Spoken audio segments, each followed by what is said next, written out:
Good afternoon and welcome to the United States Institute of Peace for the launch of this important report, China and Reshaping of Global Conflict Prevention Norms. My name is Rosie Levine. I am a Senior Program Analyst for China at USIP. For those of you who are not familiar with the United States Institute of Peace, or USIP, we were established by the US Congress in 1984 as a national, nonpartisan public institution dedicated to helping prevent, mitigate, and resolve violent conflict abroad.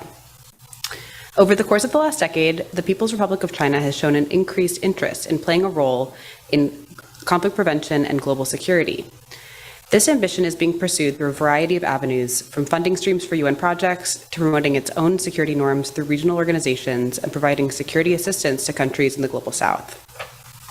In the past year alone, we have seen China put forward a position paper on the political settlement of Russia's war in Ukraine, host talks between Saudi Arabia and Iran that resulted in the resumption of bilateral diplomatic relations, and published the Global Security Initiative concept paper, which seeks to define China's own conception of security in a way that differs from the United States and the West. As we look upon these events and others, many are seeking to understand, what do these events tell us about how China approaches international security, and what characterizes China's approach? These are the exact questions that this timely report sets out to answer. Today, I'm pleased to welcome this expert group of panelists who each bring a wealth of knowledge to discuss the findings of the report, China and the Reshaping of Global Conflict Prevention Norms. There are hard copies in the back if you haven't grabbed one, and it's available online for those tuning in online. We are extremely grateful to have our panelists with us, and thank you all who are joining in person and online today. I will now turn it over to Susan Lawrence, Specialist in Asian Affairs at the Congressional Research Service, who will moderate today's discussion and introduce the panelists. We look forward to hearing your thoughts, and thank you all for attending.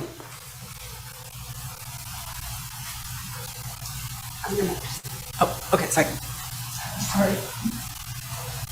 Well, thank you very much, Rosie. I am delighted to be able to moderate this panel today. And as Rosie is mentioning, this report is incredibly well timed. We had two developments yesterday which fit very neatly with this report. One, we had Secretary of State Blinken gave a speech in which he referred again to the People's Republic of China as posing the most significant long-term challenge to the United States, because it not only aspires to reshape the international order, it increasingly has the economic, diplomatic, the military, the technological power to do just that. So again, it's this very central characterization of China that the United States, that the Biden administration has put forward, but it's this idea of China as a revisionist power that aspires to reshape the international order. So Secretary Blinken's speech yesterday went into those issues in much greater length, but it seemed a very good setup in some ways for your report. Also, yesterday, China released its proposal of the PRC on the reform and development of global governance. And I'd love to later on hear your views on how your report might shed light on that proposal for reform and development of global governance. But we are now going to turn to our panelists, who are all co-authors of this wonderful new report. So we have Carla Freeman, who is senior expert for the China program here at the U.S. Institute of Peace, formerly with the Johns Hopkins School of Advanced International Studies, and Ali McFarland, who is a program specialist for research here at the U.S. Institute of Peace, has got some wonderful experience in China and elsewhere. And we have Bates Gill, who is the executive director of the Center for China Analysis, which is part of the Asia Society Policy Institute.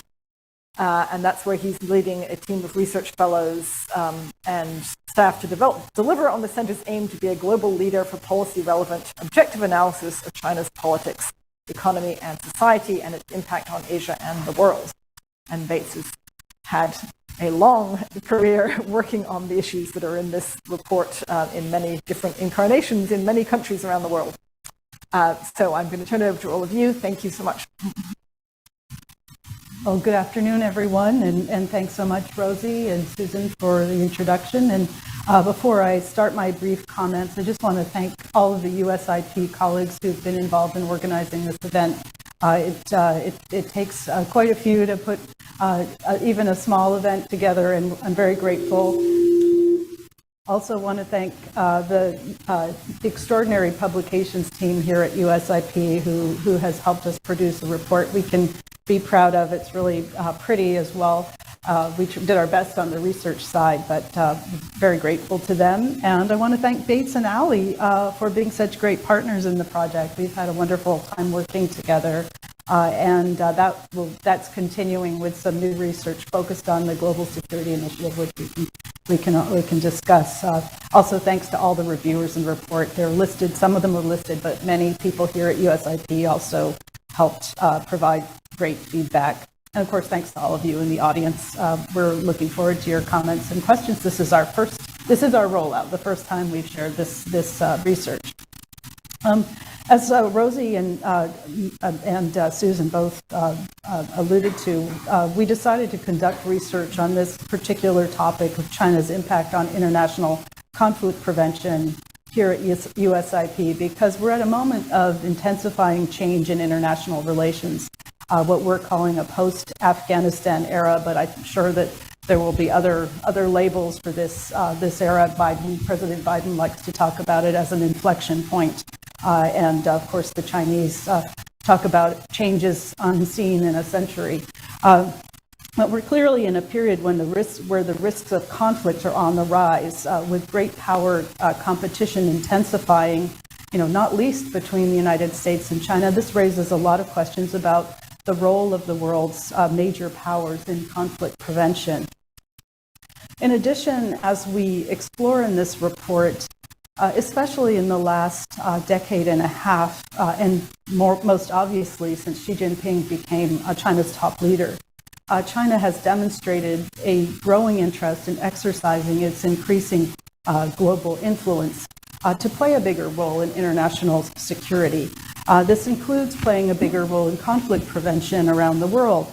So we wanted to understand what this meant, including how China's approach might differ from existing, more established norms and practices in the area of conflict prevention. So to get our discussion going today, let me highlight 4 of our principal findings that are, as I'll mention, tied to some of the questions that drove our research. First, in answer to the question, how is China approaching conflict prevention? What we find is that China has been associated with the idea of developmental peace. And I think that's the idea that economic development is the most critical pathway or the foundation for achieving stability and preventing conflict. What we find is that China's approach to conflict prevention is becoming securitized. It's moving away from this developmental peace paradigm. And we can discuss this further in the Q&A, but I think what we find is that this shift is very much in line with the heavier emphasis on security in China's approach to domestic policy, whereby security is seen as a prerequisite to development, or else there's a discussion about the integration of security and development in Chinese framings. As I think Bates might discuss in more detail, we see this shift at the global level in China's United Nations engagements and at the regional level in China's regional interactions, and also in China's bilateral interactions in the area of conflict prevention. And we have a case study on the Solomons, which illustrates that. Second, in terms of our second question about how China's approach appears to differ from existing conflict prevention norms and frameworks, beyond the continued importance that China assigns to development and poverty alleviation in stability and in preventing conflict, we find that what China emphasizes in conflict prevention is quite different from some of the prevailing thinking about conflict prevention that's prominent at the United Nations. So we take a look at how China's conflict prevention preferences compare to conflict prevention practices around the world around which there appears to be at least general consensus. We have to acknowledge that there is, in fact, no single recipe for conflict prevention, and in fact, the term conflict prevention is heavily debated. But that said, there is an extensive body of shared understanding gleaned from decades of systematic effort at conflict prevention around the world that we can use as a reference point to locate Chinese practices. And so we draw on a couple of frameworks. One is the conflict prevention curve that is associated with Michael Lund, and there's a beautiful illustration of that on page 5 of the report. I won't go into the curve itself, but on the left side of the curve is peace promotion, conflict prevention activities. At the height of the curve is sort of where you are dealing with the conflict itself, and then on the right side is the post-conflict peace building activities. And we may reference this, I think in Ali's remarks, she may reference the curve. We also reference thinking about conflict prevention that divides it into 3 levels. There is the systemic level, which is focused on the role of global and regional multilateral institutions in conflict prevention.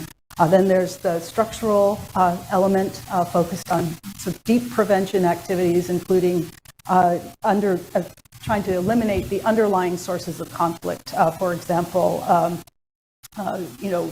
strengthening human rights, building accountable governments, fostering a more robust civil society, and also promoting inclusive and sustainable development. Those are all factors in this structural approach to conflict prevention. And then a third operational emphasis on conflict prevention through activities like preventive diplomacy, peacekeeping, confidence building measures, and the preventive deployment of police and other armed forces, but with an emphasis in all of these operational activities on inclusiveness, transparency, and accountability. And that's a really important, those principles are important elements of the sort of best practices in using these approaches to conflict prevention.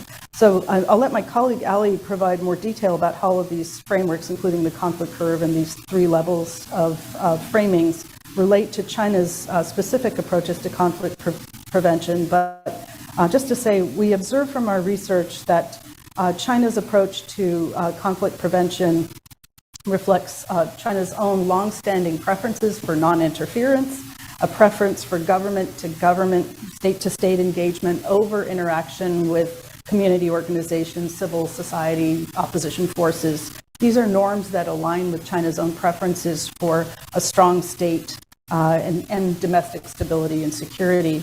And then also an operational emphasis on preventive security measures, proactive preventive security measures. Again, I think Ali will give you illustrate some of those points.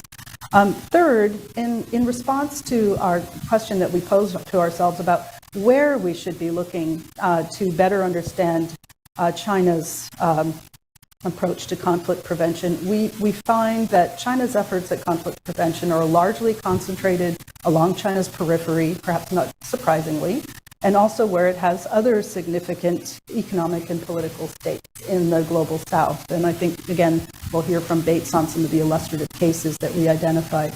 And then finally, in response to a fourth question that we ask about how China's approach to conflict prevention might affect multilateral security institutions, we do find that China is seeking to promote and win legitimacy for its preferred norms internationally through the United Nations and through what we call Sino-centric multilateral groupings or multilateral institutions. These are groupings where China plays a leading role.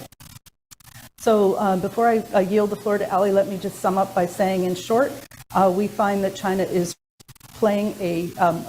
pursuing a more proactive role in international conflict prevention, alongside an overall push to shape the norms of international security. And this creates both potential opportunities as well as challenges for U.S. policy. Great. Thanks so much, Carla. I'll begin by echoing my thanks as well to everyone at USIP who helped produce this report and put on the event. So as Carla mentioned, I'm going to be providing some details about where China differs and how we use our lens before moving on to base for our findings in the case studies. So I wanted to start by addressing the question of terminology. So as Carla mentioned, the term conflict prevention is debated, and we use it in this report and found sort of the relevant frameworks useful for our analysis. But it's important to note that the PRC officials and scholars will often avoid using this term because it can be associated in their eyes with Western intervention, and in particular military intervention. So instead, China will prefer other terms. For example, in expert circles, there could be a preference for preventive diplomacy instead. And then in official discourse, some PRC activities that could be described as conflict prevention will instead fall under different labels, such as promoting regional stability and security. And as some other scholars have noted, official discourse will even use alternative terms for conflict areas, such as describing them as hotspots or hotspot issues. That said, Chinese officials have used the term in certain contexts, for example, in UN discussions that are explicitly about conflict prevention. And Chinese officials will also emphasize this term prevention in other contexts, such as in crisis prevention between the US and China, as preferable to crisis management. That being said, it can still be useful to look at China's activities through the lens of conflict prevention, and in particular the framework that Carla had mentioned of systemic, structural, and operational. So at the systemic level, Chinese officials and experts have generally seen the United Nations as occupying a particularly critical position in conflict prevention, and sort of described the UN as being the most universal, representative, authoritative, intergovernmental international organization. And there is considerable consensus among both Chinese officials and scholarly communities that it is important to adhere to UN principles of sovereignty and non-interference with the will and consent of all conflict parties, and especially the sitting government, being respected. But how China interprets these principles can differ from how other UN member states do. So for example, looking at sovereignty and the responsibility to protect, R2P promoted a more flexible understanding of sovereignty that is based on the responsibility of a state's government to protect its people. And there has been some recognition of a more limited sovereignty by Chinese officials and experts, but overall the PRC has emphasized a more statist approach to R2P that focuses on strengthening prevention by building a state's capacity to protect its citizens, rather than on instances where a government is unwilling or unable to act. And in addition to express support for the UN's role in conflict prevention, China has also supported regional organizations in peace and security processes, and Beijing has prioritized regional entities where it exerts significant influence. And this includes the Shanghai Cooperation Organization, the China-Africa Peace and Security Forum, among others.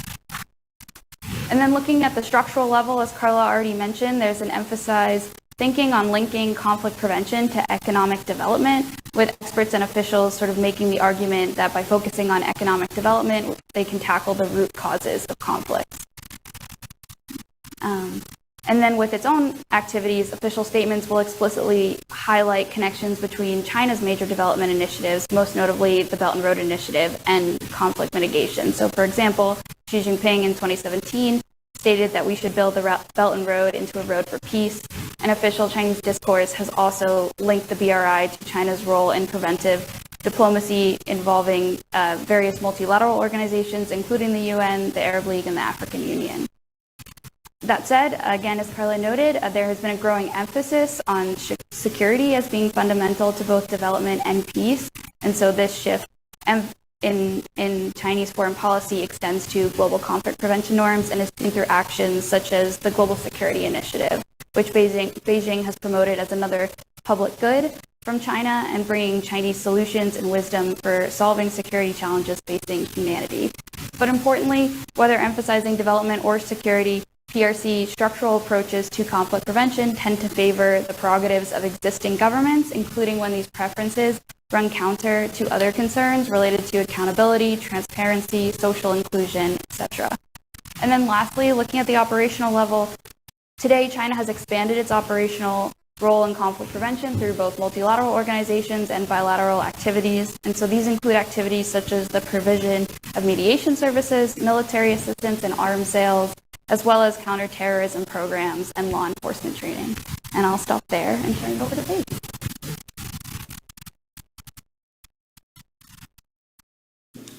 Thank you very much.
take the decision about which proposals to fund.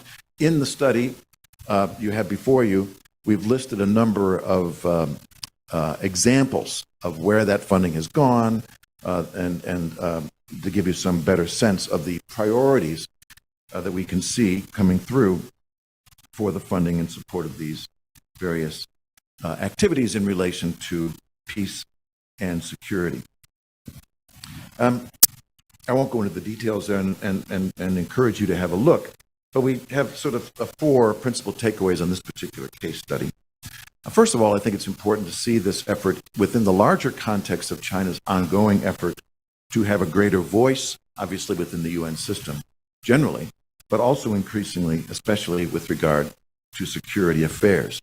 So steering funding towards activities obviously helps China build up a image within the United Nations as a responsible player, especially around security affairs. And we have to assume that it is through that committee that I mentioned, keen to make sure that the activities that are funded would be, in alignment, in general alignment with China's interests and approaches towards conflict prevention.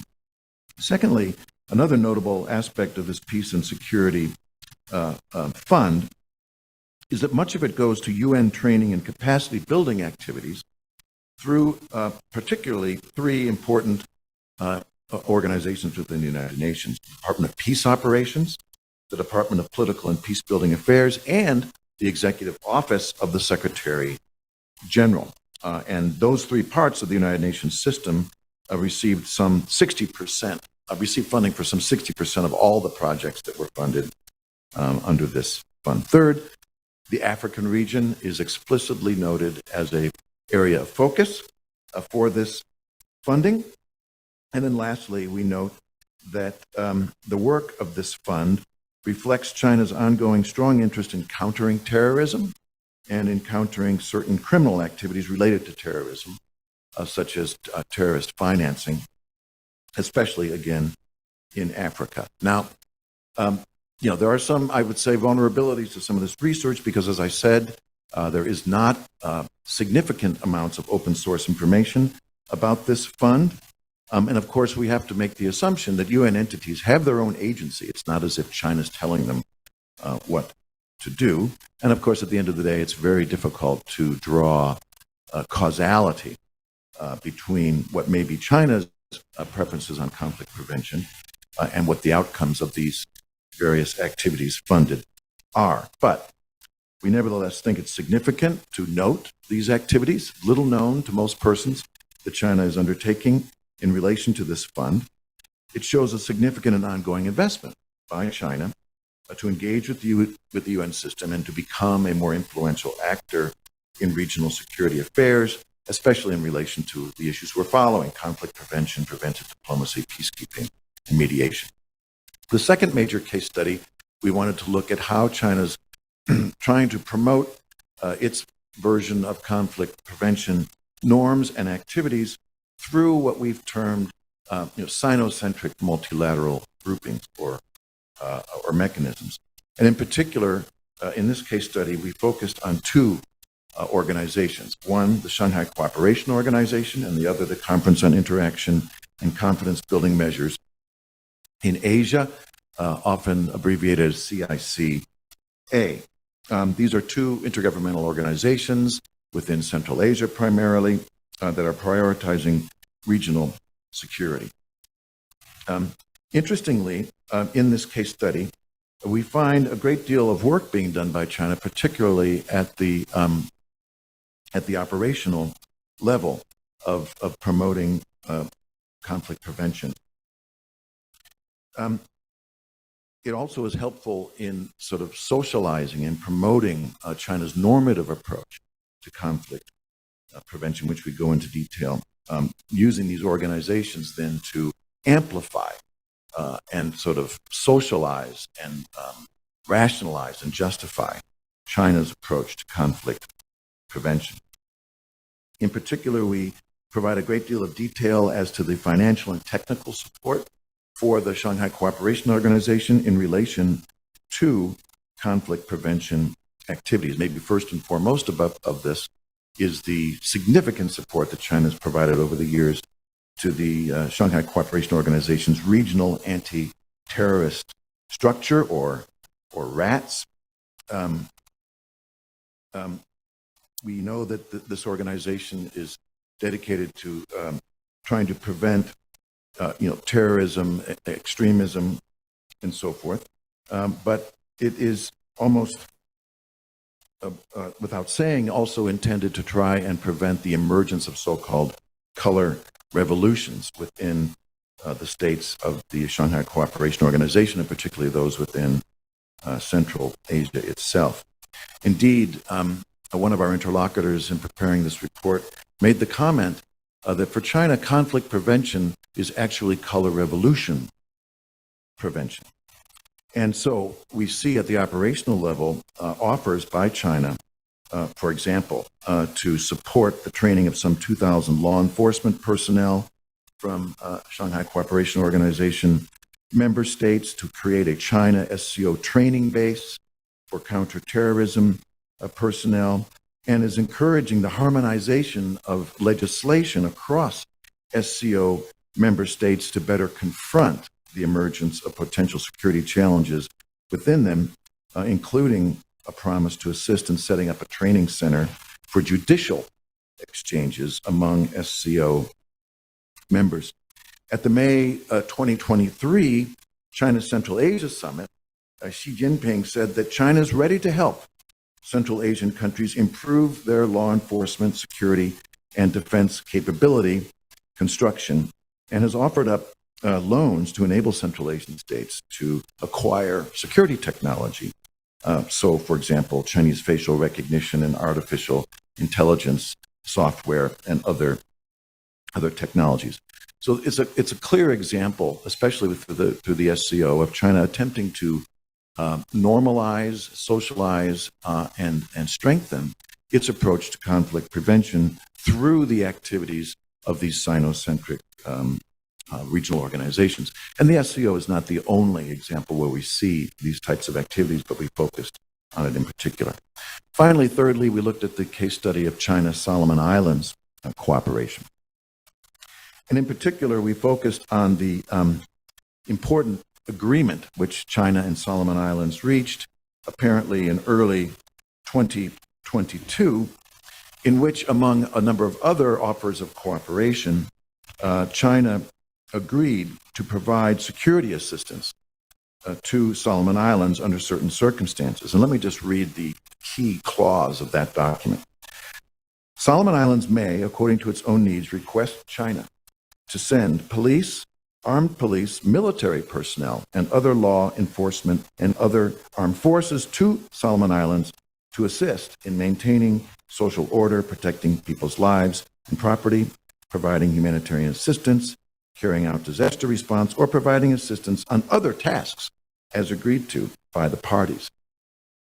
China may, according to its own needs and with the consent of Solomon Islands, make ship visits to, carry out logistical replenishment in, and have stopover and transition in Solomon Islands, and the relevant forces of China can be used to protect the safety of Chinese personnel and major projects in Solomon Islands.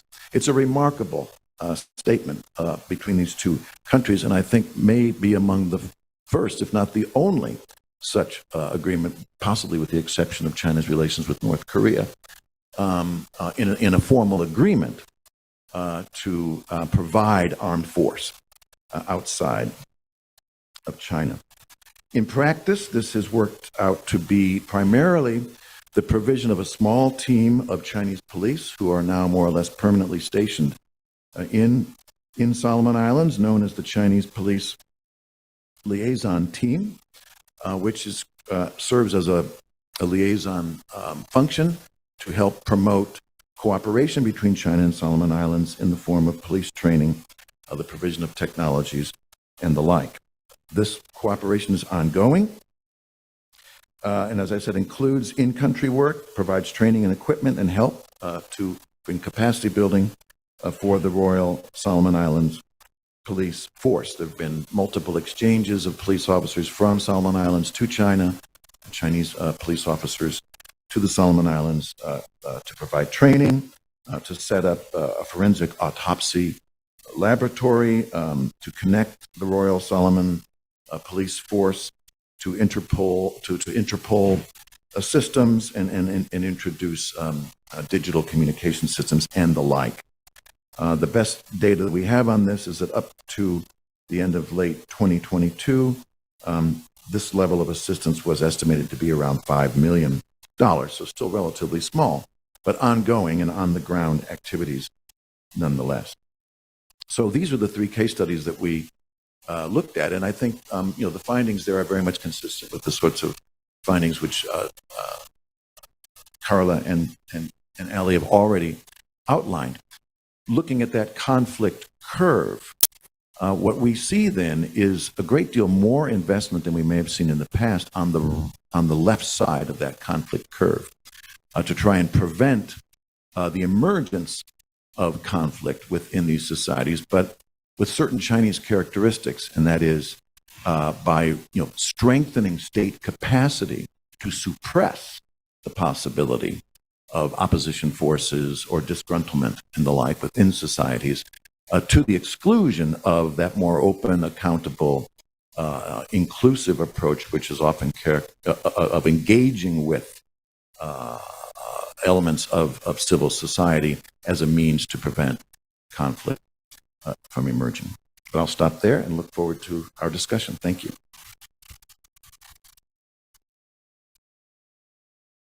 Thanks very much, Bates and Ali and Carla. Really enjoyed this report. I was struck first that you've done everybody a great service because China has been pumping out policy document after policy document, proposal after proposal for all sorts of initiatives. We had the Global Development Initiative, the Global Security Initiative, the Global Civilization Initiative. These often have kind of catchy names, but the details of these proposals can be really quite opaque. It can be really hard to work your way through some of those documents and understand exactly what China's trying to do. And I think you've done everybody a service by unpicking some of those documents and unpicking what China's been doing and trying to present it in a more accessible fashion with some great analysis. The conflict curve I also found a really helpful addition to the report, and your point about China putting, it sounds like a lot of new energy into the left side of the curve, which is peacetime diplomacy or politics, preventive diplomacy, crisis diplomacy, peacemaking, versus the right side of the curve, which is peace enforcement, peacekeeping, post-conflict peace building. That said, of course, China has got a lot going on in the peacekeeping space and has always, that's been quite high profile. It's something they've been very committed to. They've put a lot of money into it. And so I just felt like maybe it would be useful to just to flag that that's still a major commitment for the PRC on the peacekeeping side. I've liked just the whole report is a very good reminder that the PRC has this very statist approach. You say that they favor the prerogatives of existing governments, and you talk about how the Chinese approach doesn't tend to prioritize reaching out to other stakeholders, including opposition groups. And of course, this becomes a challenge when you do have governments that we have countries where a government may fall and a opposition group may come to power. And if China's invested a whole lot of time and energy with the existing government, that creates challenges for China's efforts going forward. And I don't know whether the documents, whether the work that you've been looking at kind of grapples at all with that challenge. Also, great case studies. The UN Trust Fund details were fantastic. I appreciated that you had highlighted that China had eventually promised that $1 billion to the UN Trust Fund and then actually ended up delivering $200 million. The details of how it operates, very helpful. With the SEO and the RATS, SEO RATS being the Regional Anti-Terrorist Structure, fantastic acronym. And the kicker, that piece was very striking in talking about the degree to which China is training police and counterterrorism personnel. The challenge is how we assess the effectiveness of that training. I mean, what is the impact of that training? And that's just so hard to get at. And I don't know if you've had any ideas about how one might get at that question, because this is that issue of when you're looking at evaluating projects, there are those indicators which are sort of basically counting numbers, how many trainings offered, how many people trained, versus the qualitative, the outcome indicator on what's the outcome of all that. And I know there's been some work, I know Maria Retnikova has done work like that, looking at the effectiveness of PRC media training, but I don't know if we have, and if there's any work out there looking at the effectiveness of those efforts to train police forces and other kind of security personnel. And the Solomon Islands piece is also fascinating. And I hadn't realized that, this is the perhaps only agreement to provide armed forces outside China. It seems kind of quite different from, what they're doing in the Solomon Islands. You talk about it as perhaps kind of a pilot or an idea of where China might be going. But I'm very struck at how different that seems from some of the things that China has done before. The report talks a lot about the coherence of sort of the way China talks about these things, but you also do highlight some of the contradictions in the way that China is going about its approach to conflict prevention or management. Particularly the one that seems to just sort of leap out, of course, is the Russian war in Ukraine. And you note that China says that it has this kind of rhetorical commitment to sovereignty and to Ukraine's sovereignty, and yet it doesn't condemn Moscow's invasion and deepening ties with Russia. And it's deepening its ties with Russia. So it seems like within that coherence, I guess it calls into question how coherent the whole thing is when you have such a big outlier like that. The questions for you, I guess, a couple of questions. So one, you have recommendations in your section of recommendations to the US. You say that China's initiatives have aspects that are assessed as beneficial by many countries around the world, including some US allies and partners. You then recommend that Washington should respond to China's activities with policies that reflect unwelcome elements, but also identify opportunities to engage with constructive PRC contributions. So that sort of begs the question, what do you see as the constructive elements of China's approach? What are China's constructive contributions? That's one question, and I have a follow-up, but maybe we'll start with that one.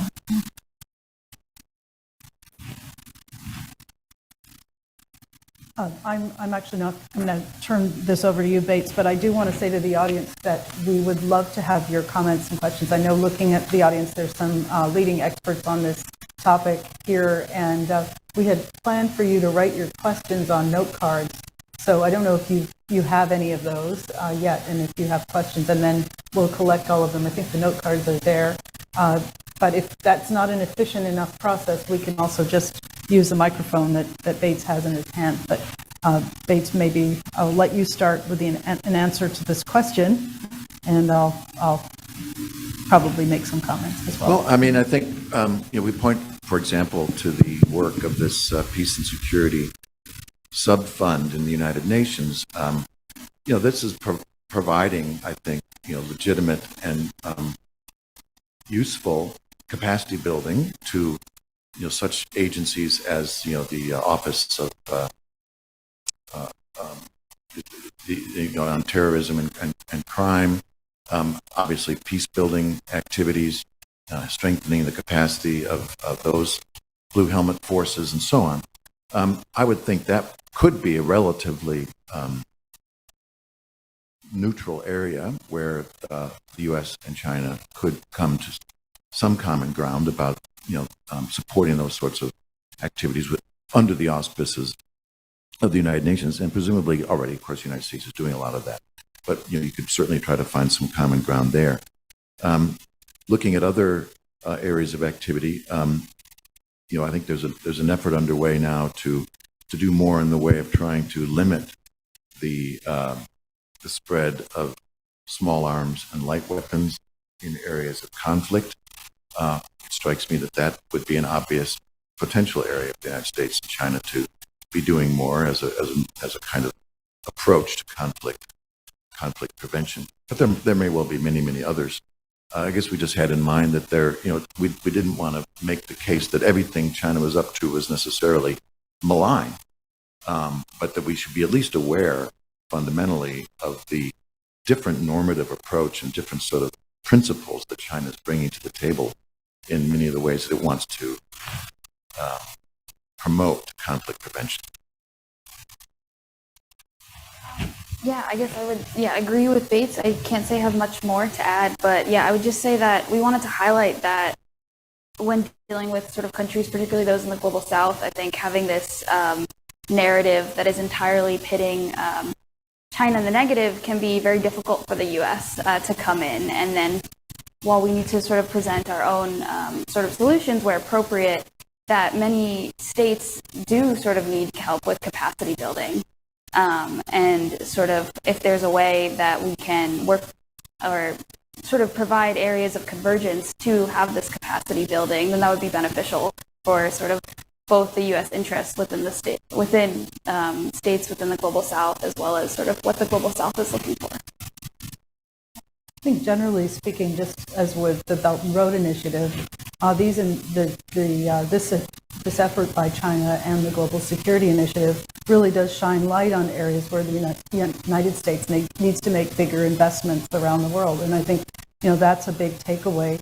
We've also seen China play a constructive role in in what could be considered preventive diplomacy, say, for example, in the Iran-Saudi deal there, and also in efforts to mitigate conflict in the Great Lakes region of East Africa and so on.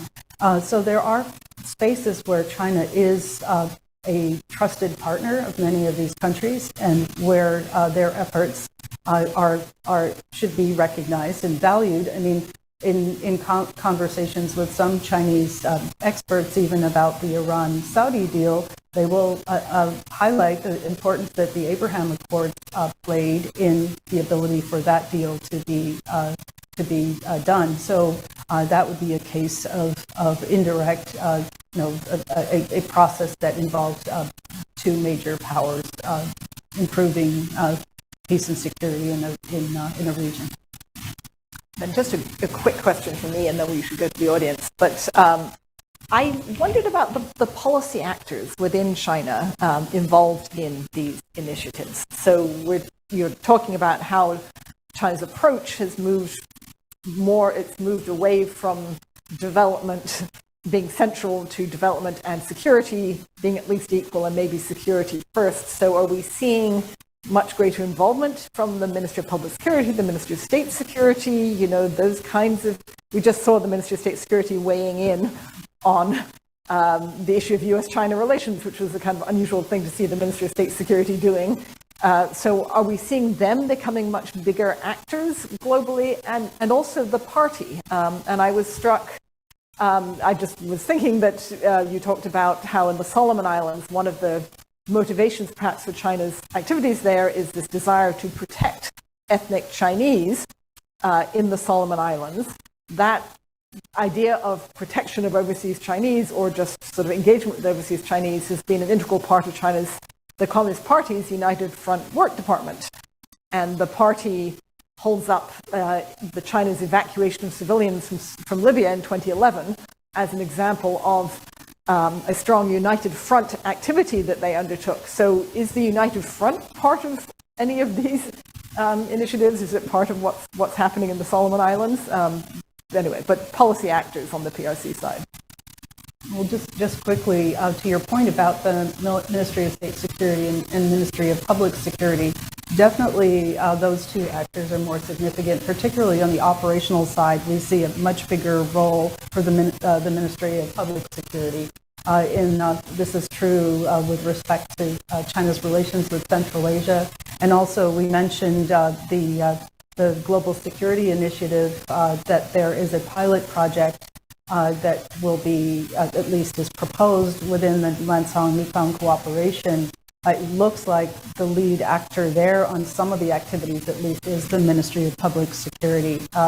So I think I'll let Bates respond on the Solomon case, because he really took the lead in that. That's certainly the Ministry of Public Security.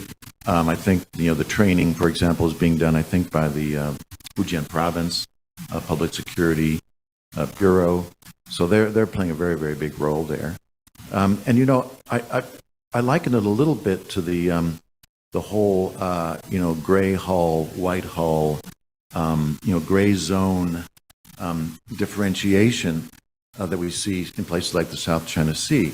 I mean, it's obviously much less controversial to have members of the Ministry of Public Security, police force, making this first foray rather than sending the green uniformed PLA into these situations. So I think it's a kind of a testing of the waters in a way. So we do see an expansion of the Ministry of Public Security and its related entities, in terms of the technology and surveillance and other support services for the police.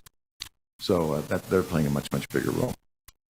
Ministry of State Security, do you see them playing a big role too? I've not seen any overt evidence of that, but being primarily, I think, concerned with Chinese internal security. But, no doubt elements of internal states repression and maybe technologies and tactics in that regard may well be finding their way, out into these efforts at conflict prevention that China is engaging with other countries. Do we have questions from the audience? I think we had some cards go around. We have a question.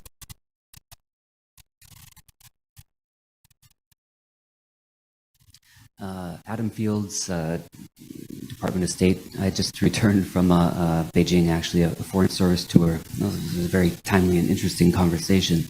I'm wondering if I can, just two questions. In your research, if you were able to sort of pick up on anything regarding what I think is a really underappreciated component of the topic you're discussing, and that's the announcement, I think it was late last year, that the PRC wanted to organize an international organization for mediation, I think in Hong Kong. And there's very little information about that organization. However, my understanding is, unlike GSI or GDI or GCI, which are more slogans, this will actually have a secretariat with rules for new members, which is much more institutionalized than, say, even BRI. And if there's any info you have on that, it would be very interesting. And then the second, in your research, a lot of the people I spoke with over the last 3 years on this topic, and I can't quantify this, but they linked the rise in sort of Xi Jinping's domestic security-focused slogans like comprehensive national security, his emphasis on political security, bottom line thinking, with a sort of a corresponding outward push, particularly along the BRI, to focus more on security. And a lot of them sort of reasoned that this was just a sort of natural manifestation of what Xi's domestic priorities were, sort of spreading out, not intentionally per se, but that everybody along in the PRC system had to think about these slogans and incorporate those into their work, even if they were working on a hydropower project in an African country. And if during your research, if you found any of those sort of links, particularly quantitative data on the domestic linking with the global, would be interesting. Thanks. And maybe, given that our time is short, we might take one more question. I think there was a question in the far left there. Did you have a question? We might just take one more. Did you have a question? Thank you so much. I'm Eduardo Jaramillo from the China Project, and something that really jumped out to me just now, this kind of small detail talking about the Shanghai Cooperation Organization and cooperation on judicial matters, setting up a judicial training center. Not something we usually, or that I usually think of China as a leader on, or as a shining example on the world stage. And I know this isn't really the main topic of that case study, but I found it just jumped out to me. And I'm wondering if you can add any detail on what that looks like in practice, or maybe just comment on what might be the judicial principles or lessons that China wants to share or, spread across the region. So maybe we'll go with those two questions to start, and then we can take more time allows. Thank you for that great question, and also the point about perhaps this is Xi Jinping thought being transmitted along the Belt and Road. It's a question that I have, and we don't address it in this report per se, but in some other research that I've done, I'm trying to see whether lessons from the field, kind of to the extent to which those may be impacting China's thinking about security and development along the Belt and Road. And one great case study there is the China-Pakistan Economic Corridor, where you had huge amounts of Chinese investment poured into that very bold initiative to transform Pakistan and stabilize it. And by 2017, 2018, it was fairly clear that things were not going well. And actually, when Xi Jinping makes the statement about the BRI as a road of peace in 2017, that's a turning point as far as I can see, where feedback from BRI projects is building up and perhaps influencing Xi Jinping's thinking about, and maybe China's thinking, depending on where you place decision-making in China, about the Belt and Road and how to address security concerns.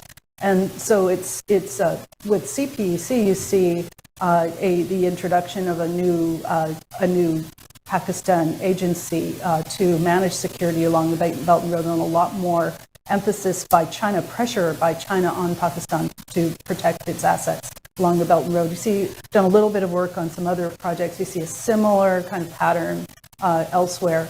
So that it could be that it's kind of a natural extension of domestic politics, and in fact, it is. I mean, everything that China's doing is about domestic security and political and economic security, but it also could be feedback as well from what's happening on the ground beyond China's borders, and it doesn't surprise me that it would prioritize what's happening right along its periphery, those places to have the biggest potential spillover effects and impacts on China's own security. So that's what I have. That's the comment I make. As far as this judicial training, I think this is something we're going to see a lot more of, and it reflects an emphasis by Xi Jinping on lawmaking and the whole discussion about laws in authoritarian or in Marxist-Leninist countries, and their role is a really interesting one that is an area of scholarship that I have not explored yet. But I think we will actually have a chance to learn more about this, because the next phase of our project will focus on Central Asia. So stay tuned. Did we have any online questions? Do you want to put online questions? Bates, did you want to? Sure, I'll just touch briefly on the International Organization for Mediation. I think that, I think you know as much as we do at the moment. I think that they had opened up the preparatory office in Hong Kong just in February, and I think sort of Limited has come out of it, promoting it as the first intergovernmental legal organization dedicated to resolving international disputes through mediation. So it seems like it will be more structured, and I think it has an interesting list of signatories to the joint statement, including Algeria, Belarus, Cambodia, Djibouti, Indonesia, Laos, Pakistan, Serbia, and Sudan. But we haven't necessarily seen it put into practice yet, and so what that means on the ground, I think, is also something that we'll be looking at for the next stages of our research. I'll just say that, broaden out from your question about the relationship between domestic and the foreign. It's not only at this operational level of trying to, really strengthen state capacity on the left side of the conflict curve. It's also about spreading the normative understanding that state centricity and absolute sovereignty is okay. And should be acceptable. And in fact, not only acceptable, but applauded and appreciated, because that is what ultimately will, this is the Chinese perception, or this is their principle, that is going to guarantee security more than anything else. So socializing that norm is all what's going on here, even as the operational activities are also underway. So it's very much, in my mind, a way of legitimizing the internal, externally. And it's being done in myriad ways, not just in relation to conflict prevention, as you well know. So I see it in that context very much so. Thank you all very much. I think we might be at time. Victor, do you have one more thing you want to say? May I just wanted to, you asked a really good question at the beginning about, basically begs the question, why is China seeming to be putting more emphasis on the left side of the conflict curve? Why is that?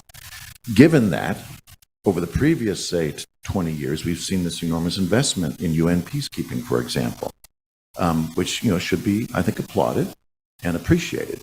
And I would just have two quick responses to that. One, China's hands are tied more on the right side of the conflict curve. They can't just undertake those sort of peacekeeping activities by itself, unilaterally. It has to do it through the UN system, and too often, in China's view, the exercise of UN-sanctioned force has been done in a way that they don't like. That they would claim, Western powers, unfairly or unjustly convinced the UN to intercede and intervene in ways, or to sanction interventions that were in the end of the day, unjust in China's view. And I think the real tipping point there, obviously, was in relation to the Libyan intervention. And so I think maybe they're walking away from that a little bit and not finding as much value in what it wants to see done through that side of activity. And secondly, this is, the right side of the left side of the curve is where China has a lot of strengths, right?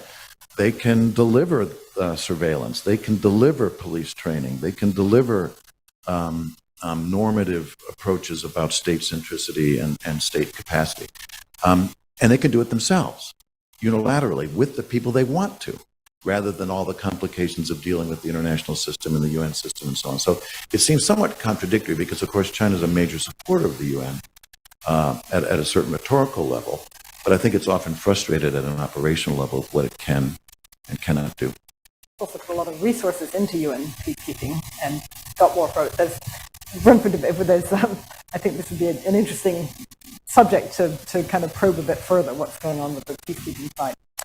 We are at time, however, so thank you very much for that fascinating set of presentations and for a great report that I think will be a wonderful resource for all of us going forward. And thank you all very much for coming today and for those of you online for logging on to listen. Thank you.